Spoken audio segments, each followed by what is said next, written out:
Ever feel like you are studying commerce, learning all these complex theories, but still confused about how to actually grow rich or build a financially smart life? I felt that too, until I found a book that flipped the way I think. Today, we are banking down Think and Grow Rich. But not just the theory, we will apply it to the commerce life, real student struggles, and real finance goals. So let's go.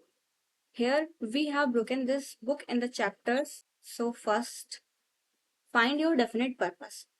So Napoleon Hill says wealth starts with a clear purpose. As a commerce student, that means more than just I want to be successful.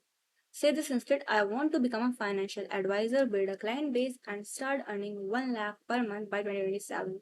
It's like preparing a business plan for your life. Here are some tips. Write your goals on a sticky note and put it on your study table. It keeps your direction strong even during exam stress.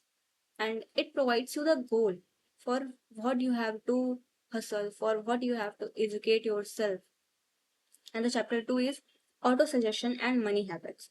So, auto suggestion sounds fancy, but here's what it really means. So, your thoughts become your actions. It is said by this book, and start telling your everyday that I handle money wisely, I invest before I spend, I build wealthy step by step. It sounds silly, but until it becomes a habit, real life, ever noticed how confident students always believe they will top the exam? That belief becomes their drive. Same for finances. Positive thought creates positive discipline. And so then you can create your mindset as a money mindset that can conquer your goals and the success you want. Chapter 3rd is on specialized knowledge. Hill says general knowledge won't make you rich. Specialized knowledge applied with action will. You don't need to know everything in commerce, but if you master GST laws or become great at equity research, companies and clients will want you.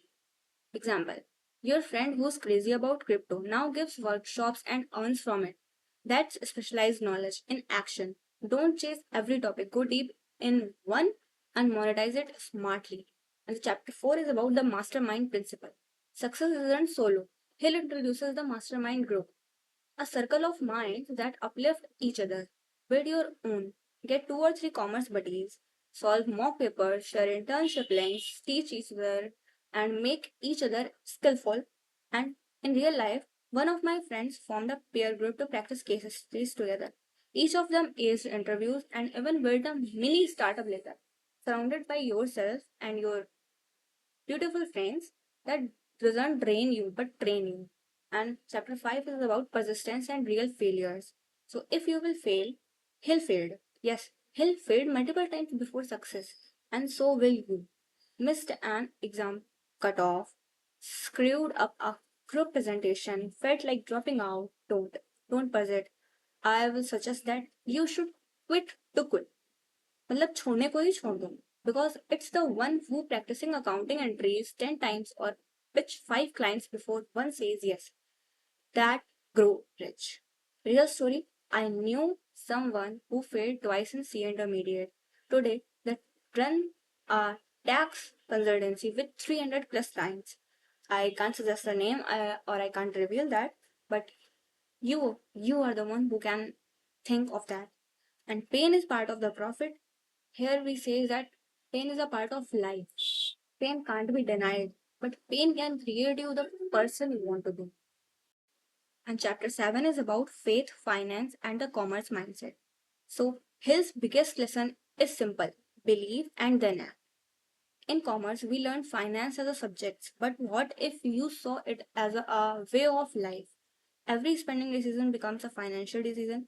Every investment in skills become a long-term asset. Every failure becomes sunk cost and learn and move forward. You are not just studying finance. You have to feel it. You have to apply it in your real life to become successful. You are building a mind that thinks logically, ethically, and independently. That's real wealth. And the chapter 7 is about summary. So after hearing the all 6 chapters, you have to build summary and comment me in the section what you have understood by this book.